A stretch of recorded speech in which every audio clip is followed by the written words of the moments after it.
The sky above Orcs 4 was calm as Cal and Lyra stood near the entrance of the Crystal Valley. Behind them, the Echo Stone chamber was now sealed again, glowing gently through the mountain. Peace had returned for now. Their small shuttle waited. Nearby, the same one that had brought them here now seemed different, as if it too had changed with them. The journey was not just about reaching the Echo Stone. It had been about something deeper, something that neither of them truly understood.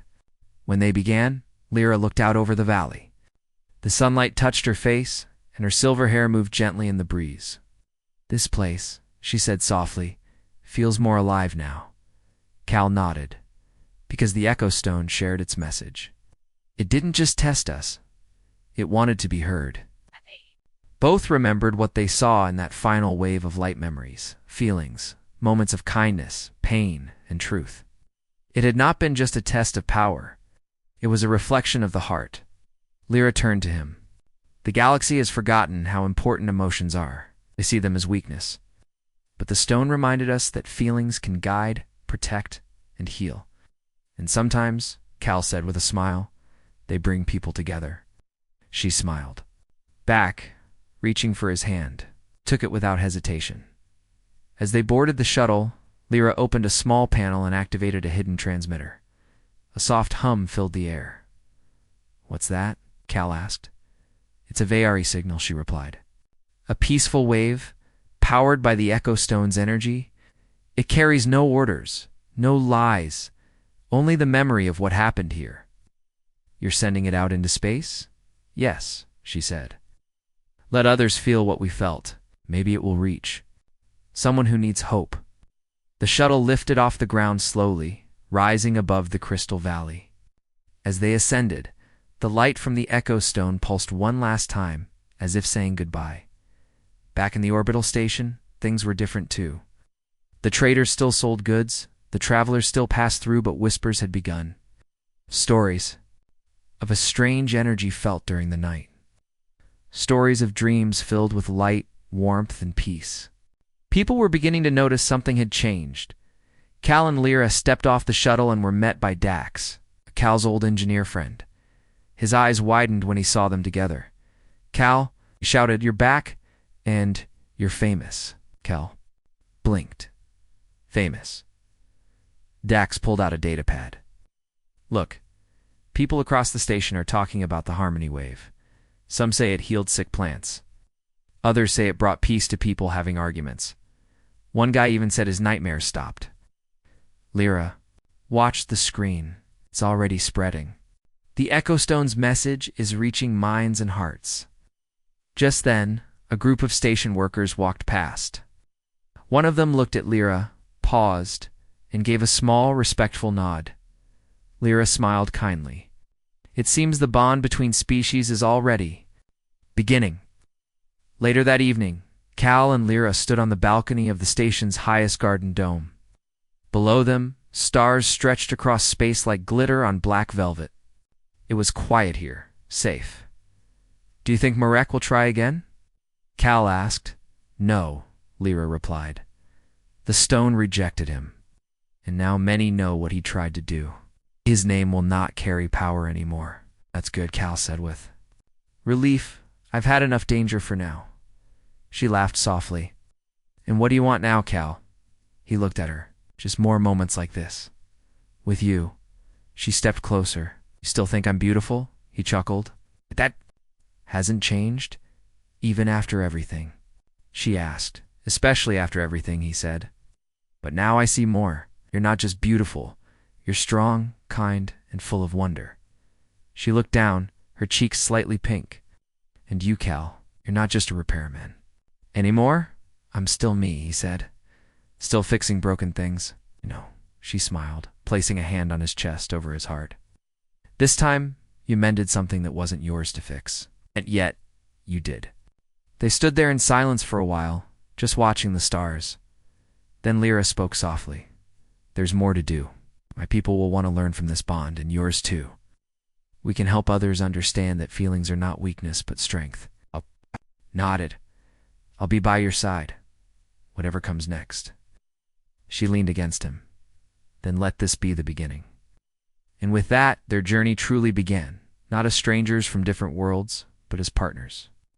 As proof that even across stars, even between different kinds of beings, something as simple as a wish whispered in the heart could change everything.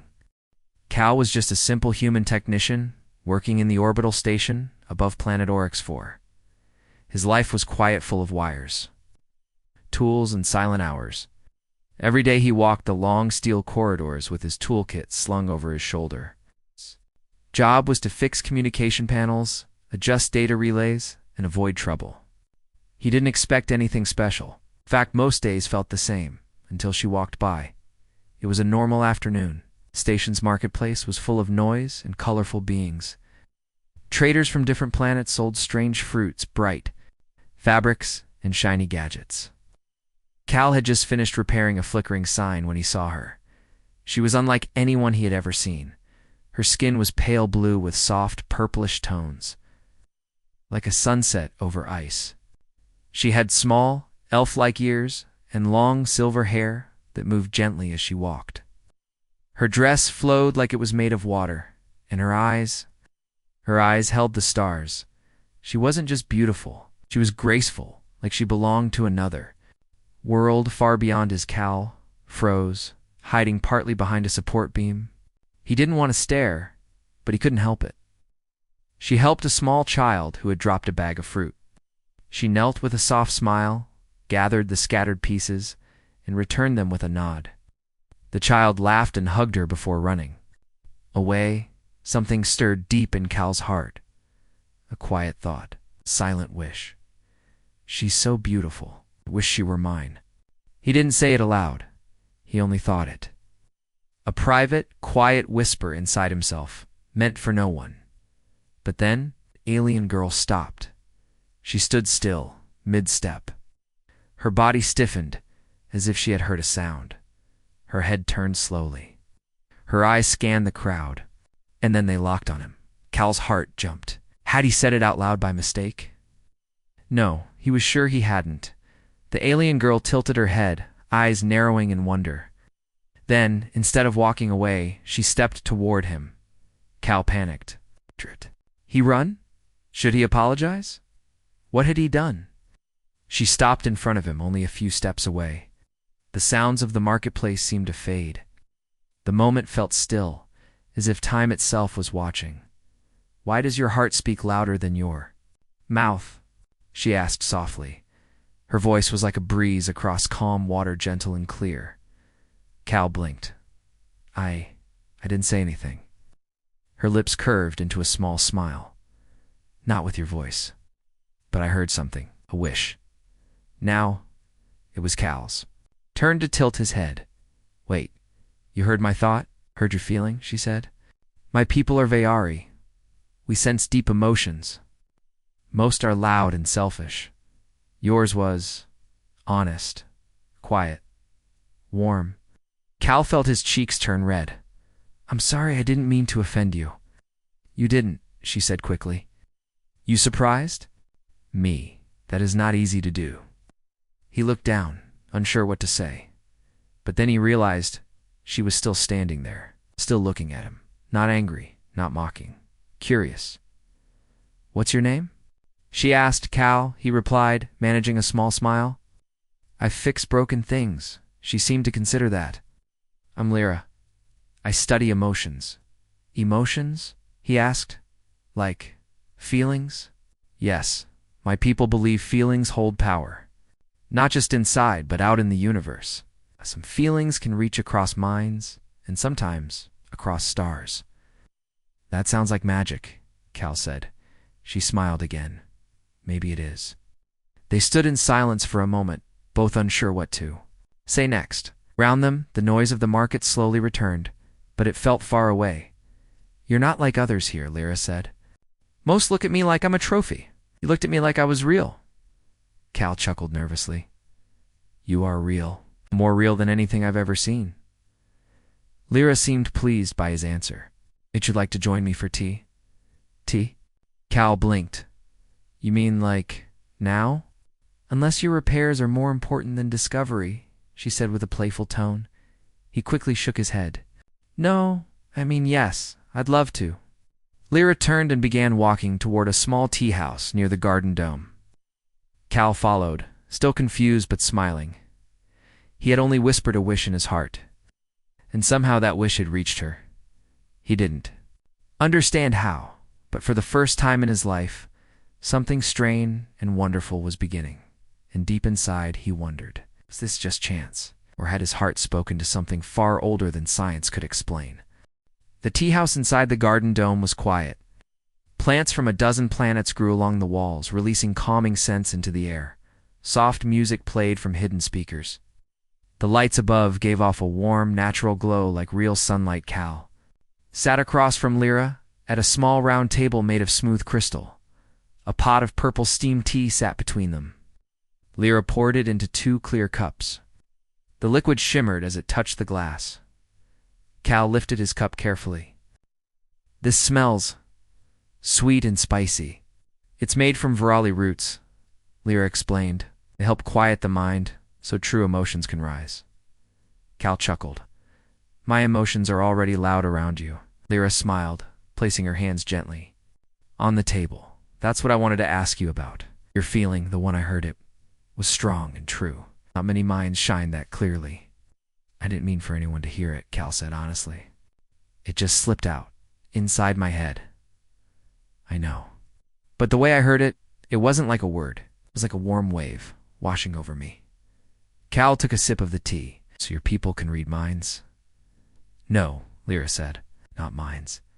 Just feelings, deep ones, honest ones. The kind most people try to hide. He leaned back a little, surprised. So if someone is angry or scared, you can feel that too? Yes, but those feelings are common. They don't reach far. What I heard from you came from your heart, not just your thoughts. Cal looked down, feeling a little shy again. Never met anyone like you. I've never met a human who made me stop in my tracks, she replied, her tone soft. But there's more. After I heard you, I felt a connection.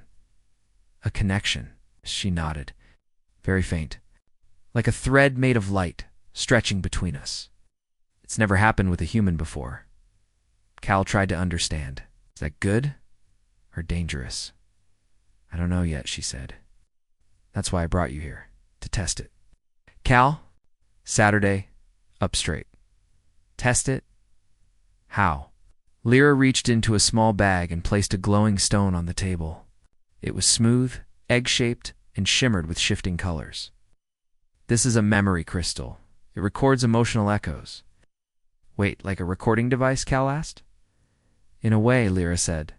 But instead of recording sounds or pictures, it records what people feel, specially strong emotions. She pushed the crystal slightly toward him. Touch it with one hand and hold mine with the other. Cal hesitated, then slowly reached out. His hand touched the crystal. It was warm. Then he gently took Lyra's hand in his. For a moment nothing happened. Then the crystal glowed brighter. Colors swirled faster inside it. Cal felt something soft warmth in his chest, like comfort and joy mixing together. At the same time, he sensed something from Lyra. Calmness, curiosity, and a trace of something like hope. She looked at the crystal. It's reacting. That means the link is real. But why me? Cal asked. I'm not special. I'm just a tech guy who works on broken systems. Lyra looked directly into his eyes. That may be why. You weren't trying to impress? Me. You weren't fake. Your feeling was real. Sometimes real is more powerful than rare. Before Cal could reply, the lights in the garden dome flickered. Lyra's head turned quickly toward the window. Someone's watching, what? Cal stood up. Who? She pointed. Outside the glass, 2 small hovering drones zipped away. Through the air, trying not to be seen, Cal frowned. Security drones? No, she said calmly. Those belong to Marak Volk. He's a trader and a hunter of rare things. Cal had heard that name before. Marak was known in the lower decks as someone who traded in rare tech, strange relics, and sometimes living beings. He must have sensed the energy from the crystal, Lyra said. Or maybe he heard rumors about my gift. Why would he be watching you? Because I'm rare. And because the link between us is even rarer. Cal's heart beat faster. So what do? We lay low, Lyra said. At least for now. But we also find out how deep this connection goes. Cal felt nervous, but also excited. Something strange was happening, but it didn't feel bad. It felt like a door had opened. Lyra stood and placed the memory crystal back in her bag. Meet me tomorrow at the Harmony Garden. I'll show you more. More, he asked. There's a place, she said. Hidden in the lower decks, plants there bloom only when someone with true emotions walks through. It may help us understand what's forming between us. Cal nodded. I'll be there. They stepped out of the tea house. The sun-like light dimmed slightly to simulate dusk. The station's artificial sky turned orange and pink, mimicking a sunset over a Rick's dash. For Lyra looked at Cal and smiled. Thank you for not being afraid. He smiled back. Thank you for not walking away. The next morning, Cal woke up early. Couldn't stop thinking about Lyra, the alien girl with the soft voice and shining eyes.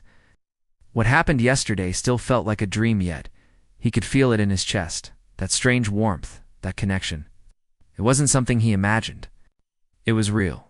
He got dressed quickly, grabbed his old tool bag, just in case made his way through the upper corridors of the orbital station. His steps echoed as he walked toward the lower levels, where the Harmony Garden was hidden.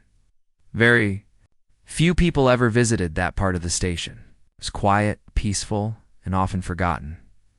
When he arrived, the large metal doors slid open with a soft hiss. Inside, the Harmony Garden was glowing with soft colors. Tall plants with wide leaves stretched toward artificial sunlight above.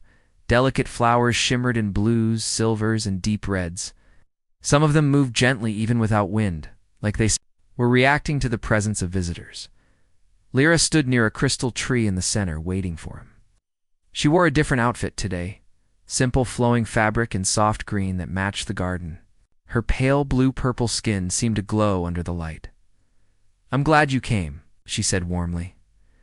I wouldn't miss it, Cal replied, walking beside her. They walked slowly through the winding garden paths. Around them, vines and soft grass covered the floor, and colorful insects buzzed quietly. As they walked, some flowers turned toward them, blooming brighter. The leaves rustled in a way that sounded almost like a song. Do you see that? Lyra said. The plants are responding to our emotions. Cal looked around, amazed. It's beautiful. They can sense the bond between us. This garden was planted by the first Veari explorers. They believed nature could feel emotions. If a bond is strong, the garden sings. And if the bond isn't real? Cal asked. Lyra stopped and touched a glowing leaf. Then the flowers remained closed. The trees stay silent. They continued walking, and the garden seemed to hum gently with every step. Cal felt calm here, more calm than he had in years. Lyra turned to face him. I want to test something. Okay, Cal nodded. Close your eyes, she said softly. Don't speak. Just think about me. Not words, just the feeling. Cal closed his eyes and took a deep breath. He let go of his thoughts and focused on what he felt. Kindness, curiosity, warmth. He didn't try to shape it, just let it flow. Suddenly he heard a chime. A high, sweet sound. He opened his eyes. All around them, the flowers were blooming wide, bright, full of color.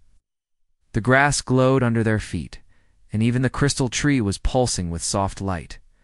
Lyra smiled gently. You did it, Cal. Looked around stunned. That was me. That was us, she corrected. Our emotions spoke together, and the garden answered. Before he could say more, a loud click echoed from the edge of the garden. Lyra turned sharply. A small metal orb floated nearby, blinking with red lights. A spy drone. Cal stepped forward, but it zipped away into the air. We're being watched, Lyra said, her expression serious now. Marek, Cal muttered. He's following us. Yes, she nodded. He's after our connection. Believes it can lead him to the Echo Stone. What's the Echo Stone? Cal asked. Lyra glanced around, lowering her voice. It's an ancient Vyari artifact. It can amplify feelings and project them across space. If Marek gets it, he could use emotions to control others or destroy them. Cal felt a chill. We have to stop him. We can't do it alone, she said. We do have something he doesn't. Cal raised an eyebrow. What's that? Our bond, she said simply, and the truth behind it. She reached into her pouch and pulled out the memory. Crystal again. The garden confirmed it. Now we must go to the surface of Orcs 4. That's where the Echo Stone is hidden. Cal nodded. All right. But how do we get there without Marek finding us? Lyra smiled slightly. I have a plan. But we'll need help. As they left the garden, the flowers slowly closed behind them. The soft hum faded. But the warmth in Cal's heart remained. He didn't know what would happen next. But he knew he wasn't alone, and that somehow gave him courage. The ship to Orcs 4 was small, but fast. It was an older transport shuttle, hidden in the lower docks of the orbital station. Cal had helped repair ships like this before, but he had never been a passenger on one going down to the planet. Now he sat beside Lyra in the narrow cockpit, looking out the glass window as the stars began to fade behind them. Orcs 4 filled the view, a head of green and blue world, covered in mountains, forests, and wide crystal plains. The clouds were thick in some places, casting long shadows over the land below. This is your home? Cal asked, glancing at Lyra. She nodded softly. Not exactly my home, but where my people first learned to listen to emotions. The Echo Stone is buried deep below the crystal valleys. Only a few know the way, and you're one of them. I studied the old maps for years. My teacher believed the bond between two souls could lead us to the exact place. I never thought I'd find that bond with a human. Cal smiled a little. Neither did I. The shuttle shook gently as they entered the atmosphere. Lyra tapped a few buttons, guiding the ship toward a clearing surrounded by shining cliffs. The valley below sparkled under the sunlight like fields of glass. It looked peaceful, but something in the air felt heavy. As they landed, the ship's engines went quiet. A strange stillness filled the air. We need to move quickly, Lyra said. Marek will know we've left the station. They stepped out onto the valley floor. The ground was covered with smooth, glass-like stones that gave off a faint glow. Tall rock spires rose around them, reflecting light in every direction. The air was cool and clear. Cal followed Lyra closely as she led the way through a narrow path between the cliffs. Her footsteps were sure, even though the path was tricky. He trusted her. Is it true? Cal asked. That the Echo Stone can send emotions across space? Yes, Lyra said without looking back. Long ago, Vyari leaders used it to calm wars, heal grief, and share hope with others far away. But in the wrong hands, it could be turned into a weapon, Cal finished. She nodded. That's why Marek wants it. He doesn't care about peace. He wants power. They continued walking until they reached a large open space hidden deep between the cliffs. In the center stood a tall arch made of black stone. Strange symbols were carved across it, glowing slightly as they approached. This is it, Lyra whispered. The entrance. Cal stared in awe. The air around the arch felt charged, like it was alive. How do we open it? We don't, she said. Echo Stone responds to emotional truth. If our bond is real, it will let us in. Lyra reached out and took Cal's hand. He didn't hesitate. The moment their fingers touched, the arch began to shine. Symbols lit up brighter. The stones beneath their feet pulsed like a heartbeat. Then, without a sound, the arch split open, revealing a narrow path inside the mountain. They stepped in together. The tunnel was lined with crystal walls, glowing. Softly, the deeper they went, the more intense the glow became. Cal felt something building in the air, like a quiet voice trying to speak. Then, ahead, they saw it. The Echo Stone, it stood in the center of a round chamber tall, smooth and glowing with waves of color. Looked like a giant crystal heart. Beating with light, Lyra stepped forward. We made it. But before she could go closer, sudden noise echoed through the tunnel behind them. Footsteps. Heavy, fast. Cal spun around. We're not alone. From the shadows, 4 figures appeared dressed in dark gear, holding energy rifles. And behind them walked Marek Volk. He wore a long coat, dark glasses, and a smirk. Well, Marek said. I should thank you. Both. I've searched for this place for years. But it took a human's foolish heart to find it. Lyra stood protectively in front of the stone. You don't understand what this is, Marek. I understand enough, he said, stepping closer. With that relic, I can control feelings, fear, love, loyalty. Why use weapons when people can choose to obey? That's not choice, Cal said. That's slavery. Marek raised an eyebrow. Big words for a repairman. Cal stepped forward. You don't need this, Marek. You don't even understand. The stone doesn't respond to lies or greed. It responds to truth.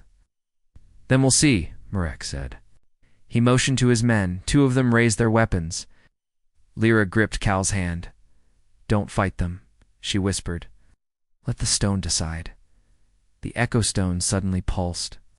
A wave of light exploded outward, knocking everyone back. Cal shielded Lyra with his body as the light rushed through the room. When it faded, Marek and his men were on the floor, groaning, dazed. The echo stones stood untouched, glowing brighter than ever. Lyra helped Cal to his feet. The stone protected itself. It recognized the danger. And it protected us too, Cal said. Marek struggled to rise, but his men didn't follow. One of them dropped his weapon and backed away. I didn't sign up for this, the man said. I thought we were just collecting tech. Cal walked over and picked up the weapon, deactivating it. This is bigger than tech. This is about something you can't steal. Lyra stepped forward. The bond we share lit the path to this place. Only through truth can its power be used safely. Marek stared at them both, speechless. The room was still glowing with soft, warm light. The echo stone stood tall and silent now, as if it was watching everything. Cal stood next to Lyra, holding her hand tightly.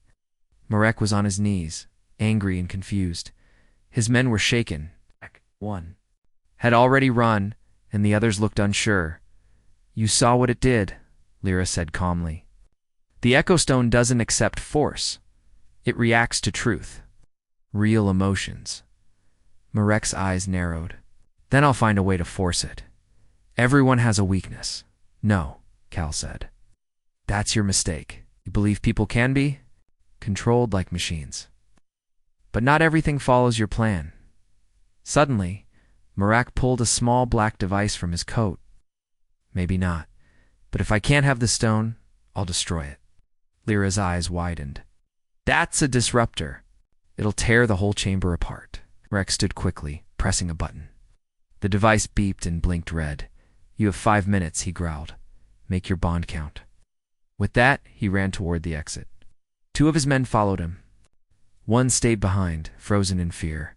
Cal rushed to the device. I don't know this model well, but I've fixed similar ones. I need time. I'll try to calm the stone, Lyra said, stepping closer to it. The remaining mercenary slowly walked over to Cal. Can I help? Cal looked at him. Why? Because I saw it, the man said. The stone, how it protected you. That wasn't fake, and I don't want to be part of destroying something like this. Cal nodded. Hold this wire here. Keep it steady. As Cal opened the panel, sparks flew. Countdown showed 4 minutes left. His fingers moved quickly over the circuits, searching for the power link. Lyra stood in front of the echo stone. She closed her eyes and placed both hands on it. Her voice was soft, steady. Echo stone. I know you are ancient. I know you feel more than I do. But hear me now. Our bond is real. It's not perfect, but it's honest. The stone pulsed once. This human, she continued, did not come for power. He came with nothing but kindness. He wished for something small, and it reached me like a song. Cal could hear her words behind him. They gave him strength as he worked. The wires were old, but the main power line was clear now. 2 wires crossed here, Cal muttered. It's how Marek made it unstable. 3 minutes. The mercenary looked nervous. Can you stop it? I think so. But if I cut the wrong wire, it could trigger early. Lyra's voice rose slightly. If this bond is worthy, let it be the key. Not just to save us, but to show what love really means. The echo stone pulsed again brighter. A stream of light flowed from it toward Cal. He paused.